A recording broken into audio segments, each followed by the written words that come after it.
Could we say that this retirement was coming, or is this a surprise?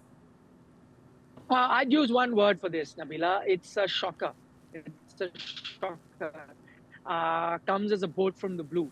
This is not something that a lot of us that follow cricket on a daily basis expected. That's primarily because you retire when your powers are waning, and you think that you cannot contribute, especially when it's a personal decision. Yeah, if the team takes that call for you, it's another thing. But this retirement, as Rohit Sharma said, as Ravichandran Ashwin said, and our viewers heard it, it was a very personal decision. So it's clearly a decision that's come from Ravichandran Ashwin himself.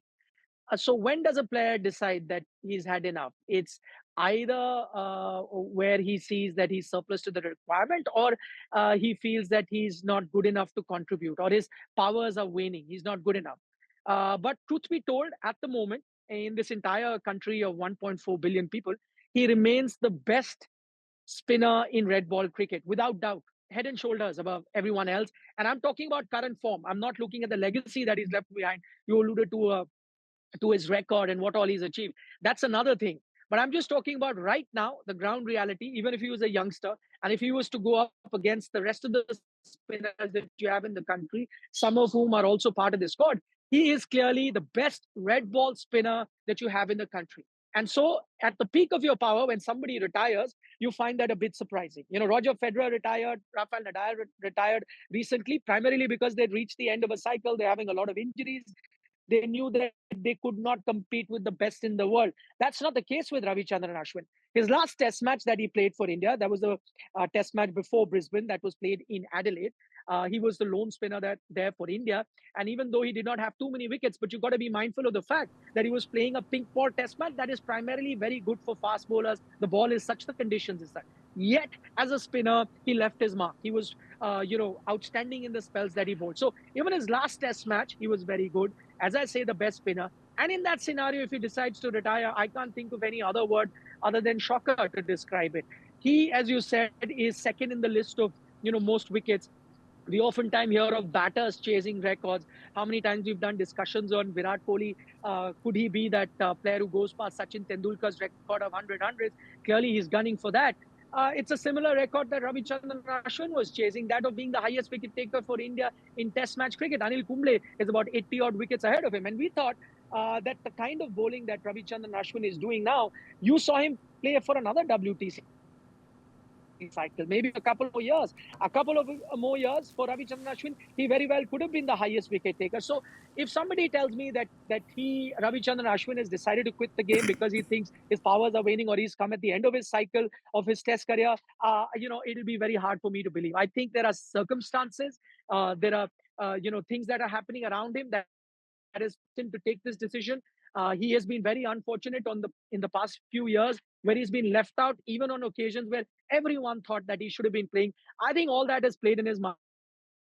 Different cap, different coaches in the last 7, 8, 9 years that I look back, and on various occasions he was left out when he should have been playing. I think it was that time where he probably has decided that he's had enough, and that he rather choose some peace of mind away from the game, concentrate on playing club cricket, that is the IPL, which he'll continue to play.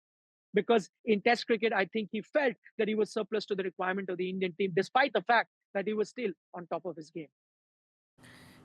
Of course, I'd like to probe Nikhil. Why do you think he was left out? On many occasions, if he felt slighted, what do you think was the reason? Was it politics, or were there better players, just at that moment he missed his chance? I wouldn't say there was any sort of politics. I think they were poor cricketing decisions. I think somewhere, the longest format of the game, that's Test cricket, has been corrupted with a lot of white ball thinking, where you started picking players that can offer you a dual role, players that can give you a bit of batting alongside their bowling. If let me put it in a different way. If Ravichandran Ashwin had played, he made his debut in 2011. If he had made his debut a decade before that, I think he would have played far more many test matches for India than he's ended up playing now. Because in those days, the thinking was straight. White ball cricket, you got all rounders, you got bits and pieces cricketers, you got people that could contribute in different ways. But in Test cricket, you went with regulars, you went with the primary skill first. So if you're an outstanding batter, you definitely played. If you're an outstanding bowler, you definitely played. I think in the last decade or so, that thinking has probably moved towards white ball, where you've started thinking that, you know what, if somebody can offer me some sort of secondary skill, that might help me. And that I think is a lot of white ball skill that has come into the thinking, and which is really causing the Indian team to take decisions that they are taking at the moment. So I think unfortunate the time that he played, unfortunate the kind of thought process that the Indian team management had. I'll give you an example. There is a Nathan Lyon, and I think Ravichandran Ashwin and Nathan Lyon are at the same level. Nathan Lyon plays for Australia. He's playing the current series. He hasn't had a great time. But every time they play one spinner, it has to be the best spinner, that is Nathan Lyon. India hasn't done that. India has played 3 test matches so far in this series, and each test match has been a different spinner. Not necessarily your best spinner, but anyone who can chip in with some batting,